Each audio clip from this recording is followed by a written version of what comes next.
Nwatakịrị nwaanyị mụ na di m kpọtara ka o nyebere anyị aka ka di m sị na ọ ka m mma aka na-ekwu ọnụbi ya anụba. Di m a na-agwa unu maka ya, mụ na ya na-abọbikwe n'udo ka m mụrụ nwa nke izizi ka ọ ga-akpọta this girl. So mgbe ọ kpọta this girl, m ga-asị kene na ọdụ 9 years. O wee nọrọ n'iru anyị wee na-eto na-emeti ọfụma. So nwa a na-eto anọgide ụdị anya di ya na-ene this girl na-agbasasị ya anya, mana nwatakịrị a batara na befa ịmagolunu nwatakịrị esibe ogbenye wee kpọta wee libe ezigbo nri, nwa a wee teghe wee maba mma wee tobe ogologo, ife ụkwụ ya ife arụ ya. So ịmagonu ọ na-adawapụ agbọghọbịa n'ike n'ike. Ọ sị bụ na afụkwa ihe nke a na o nwere ife akpọrọ ya, mana mgbe eji wee mazi alụ na di efukwuru ihe afọ na ọdụgo late, ịghọtago. Ọ sị bụ na o bidogodu na ọ na-aga akwụkwọ ụtụtụ, agha apụ n'ụtụtụ onye ọbụla apụba skuulu, the girl apụba skuulu. Anọ di esi na ọ ga-agabazi akwụkwọ efifie, ya agazi n'akwụkwọ ụtụtụ, na ọ na-abụ ojesi ozi n'ụtụtụ na ike ọ ga-eji je skuulu adọrọsi ya. Ya sị ya ọsị ya na-awọnda kedu etu o si wee bụrụ consign di o, ịghọtara na nke afọ ga. Ọ sị bụ ya baali ya mba, di ya ababalụ nya nwasị ya abazinalị ya na ọ na-achọ ịkwa na ọ na-eme nna na ọ na-eme ibie na ya nwana ya ma mmenwụla ụmụaka assignment na ya ma mmenwu nna ya ma mmenwu ibie. Ọ sị m ka aka na-ekwu di ebidokwa ịkọmpe ya na Dosco. Obidi kọmpe fana abụ ya kwụzie okwu ọsị na ọ bụrụ onye a omenye otu a ya wetakwa ihe nke anya ya wetakwa ihe nke anya ya wee ji maka ya wee kọbala enyi nwaanyị wee sị anya kpọnakwa nwa na ya bịala ụbọchị ịfụ nwa ọbụna nwa na-adawapụ agbọghọbịa n'ike na dịgalụ mala ezigbo mma wee bulu ala bulu ukwu. Ya wee nata wee si di na nwa anụnwa na ọ dụkwa ka a ga-akpọna ya. Di esi maka na o melụ gịnị ka eji akpọna ya. Ọ sị bụ na bifo nya akọba ihe anya na-akọla anyị kịta na ya mụrụ na ife di na-eme bụ ọ bụrụ na ọ kwadosi ụmụaka akwụkwọ fa niile jebe akwụkwọ ya wee jebe ọrụ. Oge ọ ga-ejije akwụkwọ efifie luo, di ya anata buru ebuga skuulu. Di ya anata buru ebuga skuulu, ọ gbasazie ọrụ ọ kwụsịkwa na skuulu burie wee nataba. Ya wee na-asị ka ezi ụdị ihe dị ihe nke a. Ya ka ya ekwosịa na that girl ị na-ekwu maka ya is even more stronger and more industrious than you. Obido compare anya na ya na-abụ ya baali ya mbọ sị ya abazinalị ya, ya kwugheri ọ na ọsị ya ekwuzine. Ụmụaka na-atọfa mụtara na di ebidozi ọ dị ezizi nyanwa ozi sef, dịka ka ọ na-ezizi ozi, dịka ka ọ na-asị ya nye nya not that bad na ya nwere ike gotesie fruit dobe na friji na ya na di ya nọrọ na-akarị ụka. Instead ọ ga-asị ya nwaanyị nyegodu m apụl, onye m nke a ka ndị ọkpọ dịka ọsị ya jee wetara m apụl, jee wetara m nke a. Na the only thing ya na-enye di ebu ọnya sisielu nne jiri aka ya buli nne bịa bute si onye ọbụla bịa ka elie. Mana aka ọ na-agụ die na ntụm ọ ga-asị anya nye nri, ọkpọ dịka ọsị anya nye nri.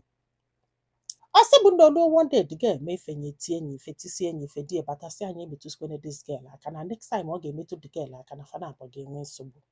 Na-echekwa na egwuregwu olu ụbọchị ọzọ ya na the girl nwekwe nsogbu ya akọwele the girl. Ọ sị m nne mama ife mere na nsị ya mba. Ọ sị m di wee kụọ nye ife maka this girl.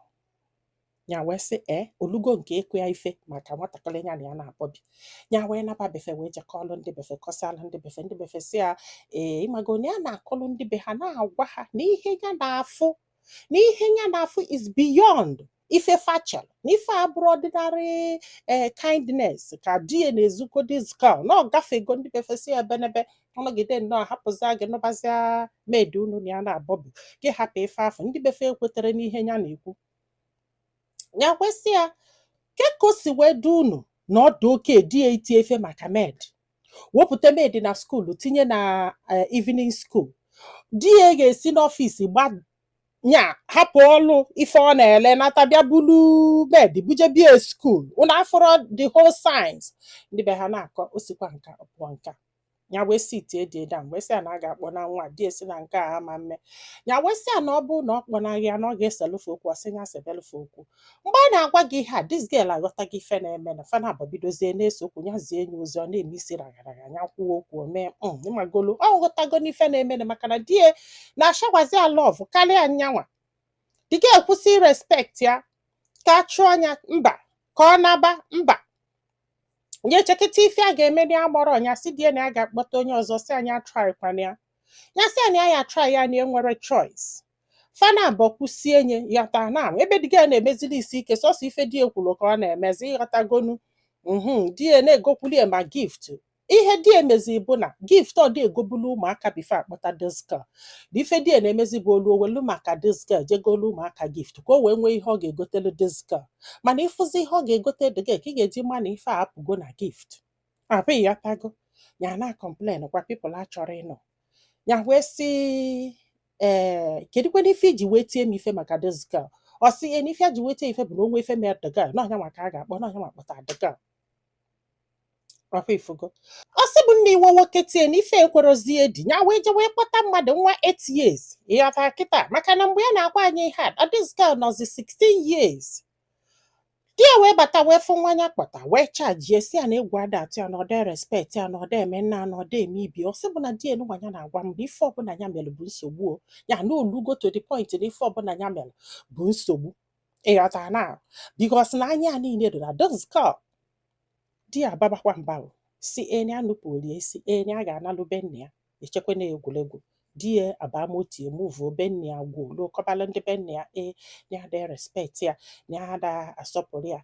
na ya kwuru ya kpọta na mmadụ so je kpọta mmadụ n'ụlọ nke ya na nwoke ka ya bụ egwu ada atụ ya na enwere respect na enwere nna na enwere ibie na hapa ndị befe wee kpọọ ọnya ya wee jebe wee lụọ wee kọbala ndị befe ọ sị bụ na ihe na-egwokelisie n'ihe niile bụ na ndị befe ekwero ebelive ihe ya na-ekwu na ife dị na nwakpa ekebili ọnụ mana fe ekwere ya wee gwaba ha ihe na-ese na gwasị ha sị ha mfat ka agwụ na eziokwu na die na ala medi anya n'ofu mbọsị na o nwere ike ịtụba dịgal ime n'ofu mbọsị na o nwere die rush ya ka ọ manya ọla ejidie babalị ya everybody focused on her hapụzia die na-abalị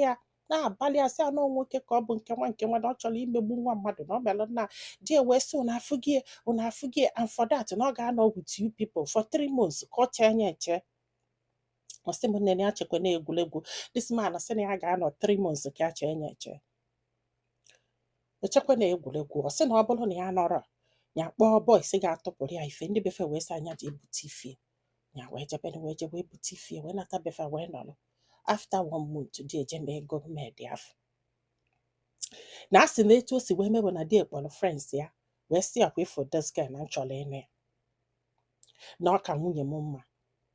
na ife a bụ nwatakịrị ya kpọta jilaki arụ ezi enyi etu ya si wee chọọ na respect ya na ụdị ife ya chọọ enwe na-asị aka ekwene maka nwunye ọsọ bụ na ọ nata ọdụrụ ya mmanya na ba ọsọkwana na ọ dị ya mmanya nọlụ dịka ela bụrụ second wife ya nwa abụrụ first wife na ọ gwara ọkwa ya n'ọnụ ụzọ ka ya nọ wee nụ na di na-eme ego nwaanyị ya wee gbalụwa ijebe